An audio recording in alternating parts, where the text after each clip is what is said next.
विशेष लाभ क्या होता है भजन से? ये दीनहीन विचार, ये दुख, ये दुविधा, ये संशय, दरिद्रता, जन्म मरण, ये सब कूड़ा करकट खत्म हो जाता है। इसलिए भजन करना अत्यंत आवश्यक है। हम जिसका भजन करते हैं उसके सारे सद्गुण हमारे अंदर आ जाते हैं। भजन करने से सबसे बड़े भगवान है तो सबसे बड़ा बन जाता है। भजन का लाभ है भगवान से बिछुड़े थे भगवान से मिल जाना। हम अगर एक जन्म प्रभु को दे देते तो अनंत जन्मों की बिगड़ी बन जाती, तो घाटा थोड़ी है, लाभ ही लाभ है। वो मेरे पिता है, मेरे स्वामी, मेरे प्रीतम, मेरे सब कुछ, और उनको मैं भूल गया। ये बात जानने के लिए जब हम भजन करते हैं तो हमारे हृदय में आ जाता है कि हमारे प्रभु है। फिर जो सुख प्राप्त होता है वो कभी किसी लोक और भोग में नहीं प्राप्त हो सकता। जब प्रभु के चिंतन करते करते आपके आंसू निकलने लगे, रोमांच होने लगे, अब सुख आया है।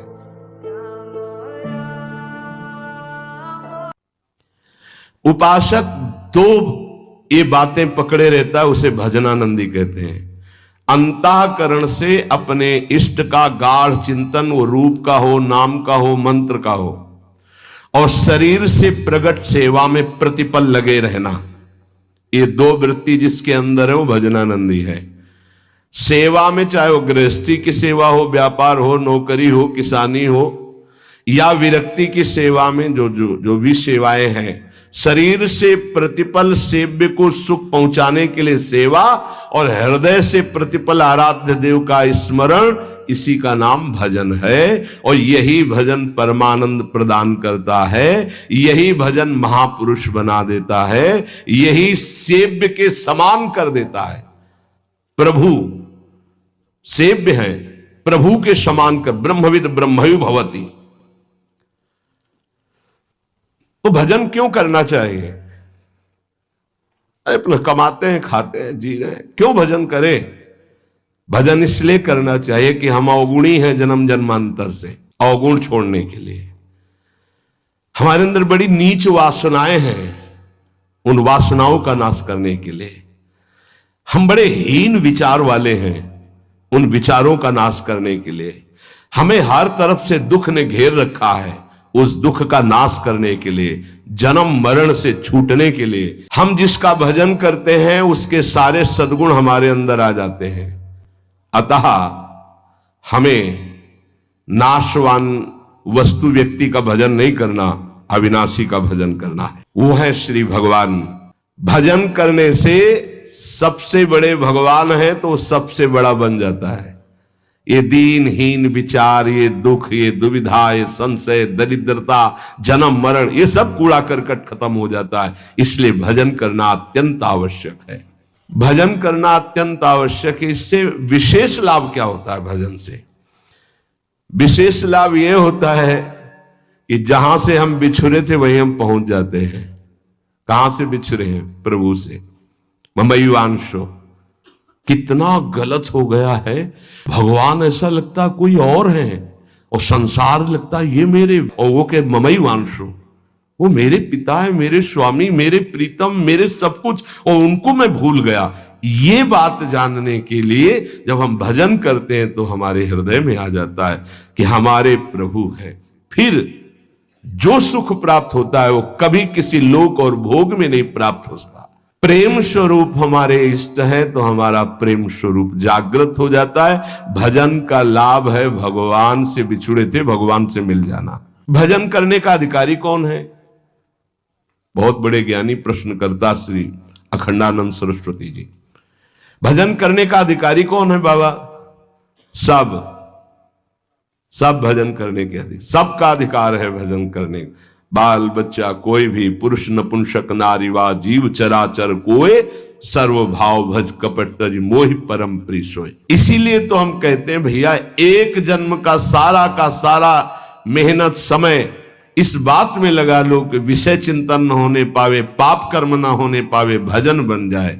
हम अगर एक जन्म प्रभु को दे देते तो अनंत जन्मों की बिगड़ी बन जाती, तो घाटा थोड़ी है, लाभ ही लाभ है। जितना समय भजन नहीं करेंगे उतना समय मन विषय चिंतन करेगा और आपके द्वारा पाप कर्म हो ही जाएगा। पाप कर्म होगा तो सबसे पहले गुरु में अश्रद्धा होगी, फिर इष्ट भजन में अरुचि होगी, ये उसका लक्ष्य। कहीं भी अपराध करो, वो पहले आपके गुरु संबंध को तोड़ेगा, तभी तुम्हारे ऊपर प्रहार कर सकता है। नहीं, गुरु कृपा पात्र पर प्रहार नहीं कर सकती माया। पहला कार्य करेगी, गुरु संबंध छुड़वाएगी, इष्ट चिंतन छुड़वाएगी।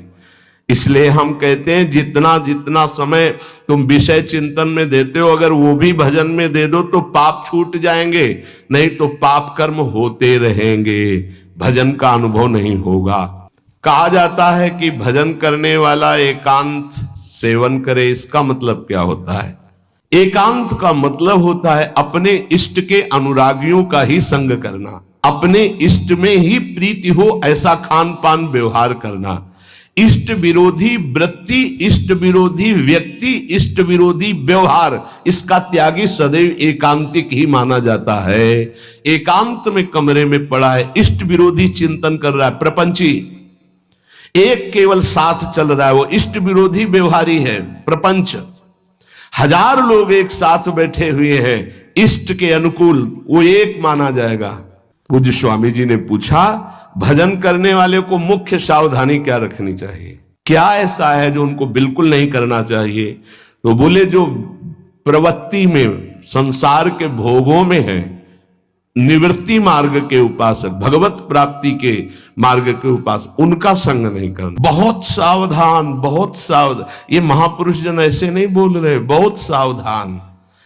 प्रवृत्ति मार्ग के जनों का संग करना सबसे ज्यादा त्याज्य विषय भजन करने वालों को है, ये ध्यान रखें। बहुत तरह से फंसा हो जाते, बहुत तरह से जलना पड़ता है, जलना पड़ता है, महसूस होता है कि हमने गलत किया, जो हमने स्वीकार किया वो गलत किया, महसूस होता है। पर एक बार स्वीकृति हो गई तो कुछ भी हो, इनका बेड़ा पार होना चाहिए। जिद्दी स्वभाव संतों का होता है, पर महसूस होता है। जब तक वैराग्य की प्रबल भूख न जागृत हो जाए और जब तक भगवत प्राप्ति का दृढ़ लक्ष्य ना हो जाए, तब तक संग नहीं करना चाहिए। नहीं, रंग जो है वही चढ़ेगा जैसा हम करते हैं। महाराज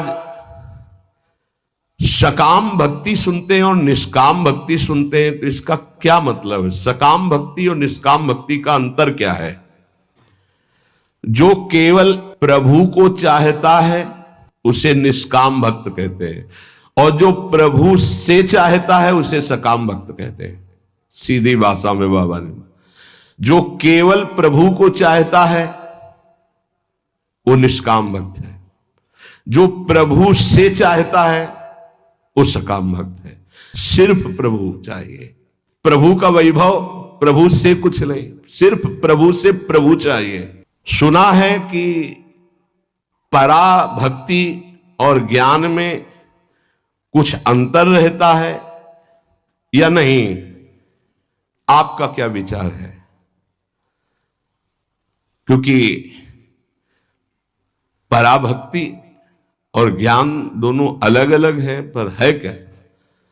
तो हम तो नारायण स्वामी के विचार को ही स्वीकार करते हैं। पूज्य बाबा कह रहे हैं, जब पराभक्ति को उपासक प्राप्त होता है तो उसमें शुद्ध ब्रह्म बोध भी रहता है और भगवत प्रेम भी रहता है। ये बड़े आश्चर्य की बात है। गीता जी में तो संकेत रूप में बोध को ही प्रधान कहा। मेरी पराभक्ति का परम लाभ क्या हुआ कि ब्रह्मभूत हो गया।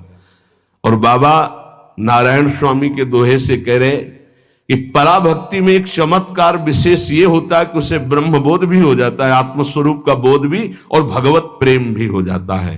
पराभक्ति और ज्ञान में तनको ना ही भेद, पर इतना है कि इसमें मुख्य प्रेम भगवदाकार भी रहता, स्वरूप बोध भी हो जाता है, जो पराभक्ति को प्राप्त हो जाता है। जिसको भक्ति की सिद्धि करनी है, प्रेम प्राप्त करना है, तो विषय सुख